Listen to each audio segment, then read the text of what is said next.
ममता दीदी ने आज तक कुछ नहीं किया। मैं खुद विक्टिम हूँ, ममता दीदी के गुंडा लोगों ने मेरे ऊपर खुद पे अत्याचार किया है। मैं उस अत्याचार की साक्षी हूँ। हमको थ्रेट मिला था घर के उठा ले जाके हमको रेप कर देंगे, ऐसे कैसे चलेगा दीदी? आपके गुंडा लोग बोलते हैं रेप करवा देंगे। डर तो लगता होगा। डर अब नहीं लगता, जो डर था वो मिट चुका है दीदी। अब हम अपने आत्मविश्वास से हम लड़ेंगे। टीएमसी वाला भी बोल रहा है जो मोदी आ रहा है एवं इस बार मोदी आएगा ही आएगा। अगली बार तो बीजेपी सरकार पक्की है, ममता सरकार आज नहीं। हाँ जरूर बौखला जाती तो दीदी तो है मुस्लिम सपोर्टर, हम लोग मुस्लिम विरोधी नहीं है, हम लोग सबको लेकर चलते हैं। तो अगली बार बीजेपी सरकार हम लोगों को चाहिए चाहिए चाहिए। मोदी जी सबको लेकर चलता है, एक को लेकर नहीं चलता मोदी जी। लग रहा है कि अब की बार खेला होवे। खेला नहीं होगा, विकास होगा, बंगाल में विकास होगा, विकास होने वाला है। हम लोग खून का खेला नहीं देखना चाहते, हम लोग विकास का खेला देखना चाहते हैं। विकास होगा ही होगा बंगाल में। शुभेंदु अधिकारी ने हरा चुकी है बंगाल में दीदी को, दीदी खुद डर चुकी है। अगर भगवान ना डरा के नहीं बना जा सकता, दिल से प्यार हो तो वो खुद ब खुद भगवान बन जाता है हम लोगों के पास। जो मोदी जी है हम लोगों के पास जो है, डरा के नहीं प्यार से रेस्पेक्ट कमाना पड़ता है दीदी, डरा के रेस्पेक्ट नहीं मिलता लोगों को। हम लड़की है, डरपोक नहीं है, लड़कियों के अंदर बहुत शक्ति होता है। ये दीदी को भी समझना चाहिए, एक दीदी लड़ सकती है इतने बड़े सरकार के विरुद्ध में, तो हम भी लड़ सकते हैं। हम भी बंगाल का ही लड़की है, हम बाहरी देश से नहीं आए, हम रोहिंग्या नहीं है जो डर जाएंगे। यहाँ पे जनता से बात करने की कोशिश करेंगे। क्या नाम है सर? इंद्रजीत कर्मकार। क्या माहौल लग रहा है अब की बार? इस बार मोदी सरकार। हाँ, कैसा जोश है अब की बार कार्यकर्ता? एकदम जोश है। टीएमसी वाले भी जो बोल रहा है जो मोदी आ रहा है, टीएमसी वाला भी बोल रहा है जो मोदी आ रहा है। तो दीदी का जो रणनीतिकार है प्रशांत किशोर, उसने भी मान लिया कि अब तो बीजेपी आ रही है। हाँ, वो भी मान लिया, दीदी भी मान लिया। बीजेपी तृणमूल का जितना आदमी है वो भी मान लिया, दीदी भी आ रहा है, जा रहा है, मोदी आ रहा है। दीदी से नाराजगी क्यों है? उसका बात करने का तरीका अच्छा नहीं है। जो इस 10 साल में जो राज किया सही से नहीं किया, सही ढंग से नहीं किया। शिक्षा का खराब है, स्वास्थ्य का खराब है, पुलिस प्रशासन का खराब है, और नौकरी भी नहीं है किसी को, नया कोई कारखाना नहीं हुआ। इसीलिए मानुष के आदमी में सब नाराजगी है। अब की बार वोट करने के क्या मुद्दे रहेंगे और क्या जनता सोच रही है अब की बार बंगाल की? जो सोच है इधर को मोदी आएगा, और जो फ्रेश इलेक्शन हो रहा है एवं इस बार मोदी आएगा ही आएगा। दीदी तो कह रही है कि आर्मी के लोगों को एक ग्रुप घेर ले, एक ग्रुप जा करके ईवीएम से वोट डाल दे, हैकिंग कराने का पूरा जुगाड़ करें। नहीं, ये गलत बात है, उनका गलत बात है। ये फ्रेश इलेक्शन हो रहा है और मोदी भी आएगा, जरूर आएगा मोदी। दीदी नहीं, दीदी नहीं आएगा। तो जनता क्यों नाराज है दीदी से? दीदी जो काम किया है, जो काटमनी है, जो सब काम कर रहा है, गलत काम कर रहा है। यदि इंडस्ट्री नहीं है, कोई भी कुछ नहीं है इधर, इसलिए सब हमारा नाराज है इधर का आदमी। आप क्या देखती हैं? आपका क्या नाम है? पूजा दास है मेरा नाम। क्या देख रही हैं अब की बार?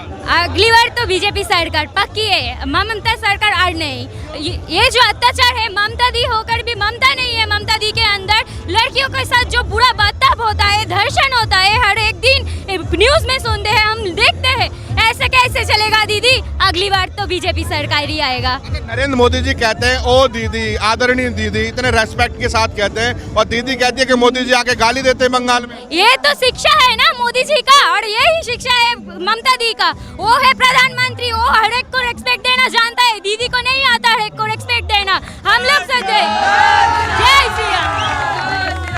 क्या लग रहा है कि जो जैसा अभी नारा लगा जय श्री राम का, अगर दीदी यहाँ पे होती है तो वो बौखला जाती? हाँ जरूर बौखला जाती। तो दीदी तो है मुस्लिम सपोर्टर, हम लोग मुस्लिम विरोधी नहीं है, हम लोग सबको लेकर चलते हैं। पर दीदी को समझ में नहीं आता, दीदी तो सोचते हैं हम तो मुस्लिम को सपोर्ट करेंगे, हिंदू होकर भी हिंदुओं को पता नहीं देता है दीदी। ऐसे कैसे चलेगा दीदी? अच्छा, दीदी ने मंदिर घूमी, चंडी पाठ किया, लगा हताशा सामने नजर आई कि हार जाएंगे अभी भी, फिर जाकर के मुस्लिमों का सहारा ले लिया, उनसे ऐलान कर दिया कि सारे मुसलमान इकट्ठे होकर टीएमसी को वोट करो। ऐसा तो दीदी करेंगे ही ना। इलेक्शन जो आ चुकी है, इतने दिनों तक हम हिंदू लोगों को कुछ भी नहीं मिला। हर वक्त दीदी मुस्लिम को, अगर हिंदू मुस्लिम लोगों का ईद होता है तो दीदी जाके उनको साथ नमाज पढ़ती है। एक मुस्लिम को कह दे हिंदू के साथ बैठ के सुअर के मांस खाए, हम तो दीदी तो नेता लोगों के साथ बैठ के गोश्त भी खाते हैं। ऐसे कैसे चलेगा दीदी? हम भी इंसान है, हम भी हिंदू, हम मुस्लिम विरोधी नहीं है, हम हिंदू मुस्लिम सबको लेकर चलते हैं। पर आप एक नजरिए से देखते हो, सिर्फ मुस्लिम लोगों को सपोर्ट करते हो, हिंदू, हम बंगाल में हिंदू ज्यादा है, मुस्लिम भी ज्यादा है, पर आपको सबको सपोर्ट करना पड़ेगा, एक को नहीं। यहाँ पर मुख्यमंत्री किसी धर्म या जाति विशेष का नहीं होता, परंतु दीदी हैं वो एक जाति धर्म से ही वोट मांगना चाहती है। हाँ, दीदी तो कह रहेगा ही, क्योंकि दीदी का मेंटलिटी यही है। दीदी तो हर वक्त ही ऐसा करते रहता है, मुस्लिम को सपोर्ट। हम लोग के गांव के जल से बह के आए क्या दीदी? हम लोग भी बंगाल में रहते हैं, हम लोगों का पूरा सपोर्ट चाहिए। तो अगली बार बीजेपी सरकार हम लोगों को चाहिए चाहिए चाहिए। मोदी जी सबको लेकर चलता है, एक को लेकर नहीं चलता मोदी जी। क्या लग रहा है कि जिस तरीके से आप टीएमसी ने भी कह दिया कि एक पैर से लड़ेंगे हम बंगाल जीतेंगे और दूसरे पैर से दिल्ली, ये तो इलेक्शन के बाद मोदी जी खुद ब खुद दिखा देंगे कि क्या होने वाला है। ये तो हम लोग तो जानते हैं क्या होने वाला है। ममता सरकार नहीं चलेगा, अगली बार मोदी सरकार ही आने वाला है, ये तो पक्की है। तो जय श्री राम। अब की बार युवाओं के क्या मुद्दे रहेंगे? युवाओं को तो जरूर नौकरी मिलेगा। मोदी जी ने आश्वास दी है हम लोगों को, लड़कियों को 33% लड़कियों को नौकरी मिलने वाली है। तो हम लोग तो बहुत खुश है, हम लोग यही आशा करते हैं। हम मोदी जी ने जो प्रतिश्रुति दी है हम लोगों को वो जरूर पूरा करेंगे। सबसे बड़ी बात है कि हमने देखा सीए जब लागू हुआ तो यहाँ पे बहुत हुड़दंग और तोड़फोड़ हुई थी। तो अब दोबारा से दीदी उनको डराने की कोशिश करिए, अगर बीजेपी सरकार आ गई तो एनआरसी लगा करके मुसलमानों को बाहर कर देंगे। तो इस तरह का उनको डरा करके वोट पाना चाहती है, एक तरफ खेला होबे की बात करती है। ऐसा नहीं दीदी, पहले एनआरसी को तो समझिए आप। एनआरसी क्या है, चीज क्या है, मुद्दा क्या है, वो तो समझिए, फिर आपको जाके एनआरसी के लिए बात के।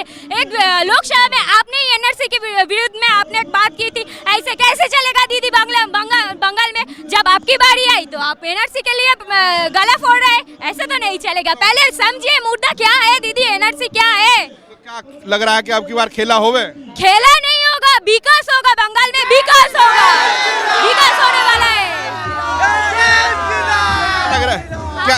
हम लोग खून का खेला नहीं देखना चाहते, हम लोग विकास का खेला देखना चाहते हैं। विकास होगा ही होगा बंगाल में। क्या लग रहा है कि जो सीए है, जो बांग्लादेशी हिंदू हैं और उनको जो एक आशा है नरेंद्र मोदी सरकार से कि हमें भी नागरिकता मिल जाएगी, तो क्या लग रहा है कि जिस तरीके से दीदी हैं उनको भड़काने का काम करती हैं और नरेंद्र मोदी हैं कहते हैं कि आप हमारे अपने हैं, हमें आपको हिंदुस्तान में रखेंगे। जिसको नागरिकता मिलनी चाहिए तो चाहिए, और जो बाहर से अभी आप दीदी घुसा रही है बंगाल में रोहिंग्या लोगों को, ऐसा तो नहीं चलेगा। आप अभी स्वीकार कीजिए कि रोहिंग्या लोगों को आप अपना छप्पा वोट देने के लिए रोहिंग्या लोगों को आप बंगाल में घुसा रहे हैं, और मोदी जी को कह रहे हैं, मोदी जी एनआरसी तैयार करके बांग्लादेशियों को नागरिकता नहीं दे रहे। ऐसे कैसे चलेगा दीदी? डरा करके वोट लेना चाहती हैं? हाँ, जरूर डरा करके दीदी वोट नहीं रही है, मोदी सरकार नहीं। हर एक मोदी सपोर्टर यहाँ दिल से वोट देंगे मोदी जी को, डर से नहीं। डर से तो दीदी के लिए काम नहीं, दीदी हर एक को घर जाके दीदी लोगों का गुंडा घर घर जाके डरा रहा है। हमने देखा प्रधानमंत्री नरेंद्र मोदी हैं, उनके भाषण को सुना। उसके बाद अमित शाह जी हैं, वो डोर टू डोर कैंपेन कर रहे हैं, बुजुर्ग लोगों से भी आशीर्वाद ले रहे हैं। तो क्या लग रहा है अब की बार बंगाल की जनता फुल आशीर्वाद दे रही है? हाँ, एकदम मोदी जी को दिल से आशीर्वाद, दिल से हम लोग प्यार देते हैं मोदी जी को। अब की बार बीजेपी सरकार जरूर आना चाहिए और आएगा ही। दीदी तो हार चुकी है ऑलरेडी बंगाल में, शुभेंदु अधिकारी ने हरा चुकी है बंगाल में दीदी को। दीदी खुद डर चुकी है, दीदी की खुद आत्मविश्वास चली गई है, दीदी डर रही है। एक पैर तुड़वा के नाटक कर रही है, बोल रही है मेरे पैर तोड़ गए। दीदी आप तो एक्सरसाइज कर रहे हैं पैर लेके, वीडियो फुटेज भी आया हम लोगों के पास। ऐसे कैसे चलेगा दीदी? हम लोग मूर्ख नहीं है, हम लोग पहचानते हैं, जानते हैं, समझते हैं क्या है मुर्दा, असली मुर्दा। क्या लग रहा है कि जिस तरीके से दीदी हैं जब नंदीग्राम में वोटिंग हो रही थी तो जाकर के बूथ पर बैठ जाती हैं और उसके बाद कहती हैं कि वहाँ से हार का एक मैसेज तो मिल ही गया कि दीदी हार रही हैं, और उसके बाद कहती हैं कि नरेंद्र मोदी कोई भगवान है जो भविष्यवाणी करते हैं कि दीदी हार रही है। दीदी आप भी कोई भगवान नहीं हो। अगर भगवान ना डरा के नहीं बना जा सकता, दिल से प्यार हो तो वो खुद ब खुद भगवान बन जाता है हम लोगों के पास। जो मोदी जी है हम लोगों के पास, जो है डरा के नहीं, प्यार से रेस्पेक्ट कमाना पड़ता है दीदी, डरा के रेस्पेक्ट नहीं मिलता लोगों को।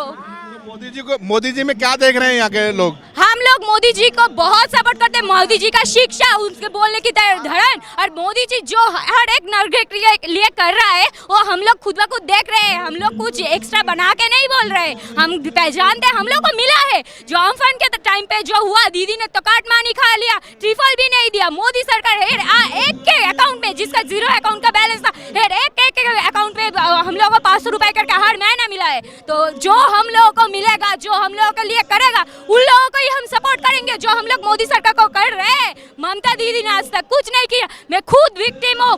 ममता दीदी के गुंडे लोगों ने मेरे ऊपर खुद पे अत्याचार किया है। मैं उस अत्याचार की साक्षी हूँ। जो मैं अब आप लोग बोल रहे हैं घर घर आके हम लोगों को वोट चाहिए, हम तो वोट नहीं देंगे दीदी। जब अत्याचार हुआ था आप लोगों का, पुलिस लोग ने हमें पर अत्याचार किया था, अब आप पुलिस लोगों को भी क्या क्या हुआ आपके साथ? हमारा घर तोड़फोड़ हुआ, हमको थ्रेट मिला था घर के उठा ले जाके हमको रेप कर देंगे। ऐसे कैसे चलेगा दीदी? हम लड़की है और आप भी लड़की हो। लड़की हो के लड़की को बोलकर रेप कर देंगे। आपके गुंडा लोग बोलते हैं रेप करवा देंगे। मतलब सीधा धमकी दी जा रही थी? हाँ, डायरेक्ट धमकी दी गई है मेरे को। तो आज मैं इस बलबूते पे खड़ा हुई हूँ। झूठा केस भी मेरे सर पे चल रहे हैं।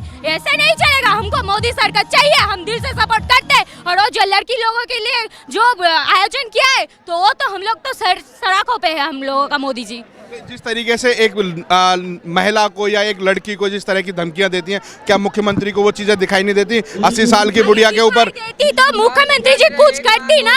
एक माँ को एक बेटी की कुछ है, वो अपने आप को बेटी बोलती है। दीदी हम लोग भी बंगाल की बेटी है, हम लोगों को भी देखिए जरा।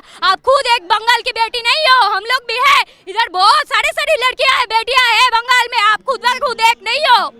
तो जिस तरीके से दीदी कह रही है मैं बंगाल की बेटी हूँ, ब्राह्मण की बेटी हूँ, अपना गोत्र तक बता दिया, तो क्या उनको एक बेटी का, एक लड़की का उनको दर्द समझ नहीं आता? अगर समझ आता तो खुद क्या करती? सीट में गोदी के लिए लड़ती है दीदी को, खुद लड़कियों के लिए कुछ नहीं करती। हम खुद विक्टिम है, हम खुद बता रहे हैं, हम सपोर्ट नहीं करते। जब हम लोगों को जरूरत थी दीदी की, दीदी नहीं आई थी। कौन आया था? बीजेपी सरकार के लोग, बीजेपी के लोग हमको सपोर्ट किया था, हमको सब गार्ड किया था, हमको घर से सुरक्षा जो लोग है बीजेपी सरकार का, वो लोग आके हमने घर पे आके हमको प्रोटेक्शन दिया था। तृणमूल के लोग आके नहीं दिया था। डर तो लगता होगा? डर अब नहीं लगता। जो डर था वो मिट चुका है दीदी। अब हम अपने आत्मविश्वास से हम लड़ेंगे, लड़के ही रहेंगे। खुली धमकी दी जाती है तो कहीं ना कहीं डर तो लगता होगा कि अगर कभी रात को या शाम को अकेले जाएंगे तो किसी तरह का। हम लड़की है, डरपोक नहीं है। लड़की के अंदर बहुत शक्ति होता है। ये दीदी को भी समझना चाहिए। एक दीदी लड़ सकती है इतने बड़े सरकार के विरुद्ध में, तो हम भी लड़ सकते हैं। हम भी बंगाल का ही लड़की है, हम बाहरी देश से नहीं आए, हम रोहिंग्या नहीं है जो डर जाएंगे। माँ शक्ति दुर्गा का रूप। हाँ, बंगाल के पूछते हैं हम लोग दुर्गा को, तो लड़की तो दुर्गा के रूप हो गई। दीदी आप खुद को दुर्गा की मूर्ति बोलते हो, हम नहीं बोलते। हम समझते हैं हमारे अंदर दुर्गा की शक्ति है। हम खुद दुर्गा नहीं है, दुर्गा की शक्ति बसते है हम लोगों के अंदर में। हम लड़के हैं, हम दुर्गा की शक्ति बसती है हम लोगों पे।